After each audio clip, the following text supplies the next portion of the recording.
বন্ধুরা প্রায় 12টা বাজতে চললো। রান্না বসানোর এখনো সময় হয়নি, কারণ আজকের কাজের চাপটা একটু বেশি। আমি সবেমাত্র জামা কাপড় ছাদে দিয়ে এলাম, আর মেঘলা করেছে। জামা কাপড় ছাদে দিয়ে জল নিয়ে পুজোর বাসন পরিষ্কার করে মেজে ধুয়ে নিয়ে এসে রাখলাম, ফুল তুললাম। তো ওইগুলো হয়ে গেছে। এবারে আজকের শুধু জাস্ট একটু হয়তো কুমড়ো আলু ভাতে দেব, আর মাছের তরকারি করব, আর কিছু করব না, কারণ দেরি হয়ে গেছে। তো রান্নাটা শুরু করতে হবে। তো ইন্দ্র নেই বাড়িতে, ও একটু বেরিয়েছে দোকানে, বাবা আজকের গেছে, আর কাজের যে কাজ করে ও তো এসেছেই। তো রান্না বান্না তাড়াতাড়ি করি, দেখি ইন্দ্র আবার কখন ফেরে।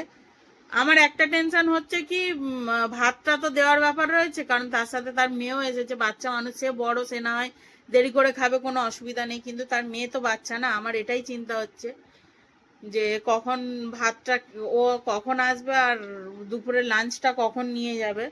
তো চলো দেখি, আগে রান্না বান্না সারি, তারপরে দেখা যাক কতদূর কি হয়। জাস্ট এইটুকুই রান্না করব, বেশি কিছু করব না, কারণ বেশি কিছু করার সময়ও নেই, আর কোনো রিস্ক নিতে পারছি না আমি, কারণ আমার গ্যাসটার অবস্থা খুব সিরিয়াস হয়ে এসেছে, একদম শেষের পথে। তো চলো রান্না বান্না শুরু করি। আজকে না সকাল থেকে শরীরটাও বিশেষ ভালো নেই, কেন কি জানি, হঠাৎ করেই কেমন একটা হলো, মাথাটা ব্যথা করতে শুরু করে দিল। তো বসে থেকে একটু চা ফা খেলাম, এখন ঠিক আছে, মানে ঠিক ছিল, আবার এখন একটু যেন রোদের মধ্যে, ছাদে যেহেতু আজ প্রচণ্ড রোদ দিয়েছে, ছাদে গিয়েছিলাম রোদের মধ্যে, তো অসুবিধা হলো একটুখানি।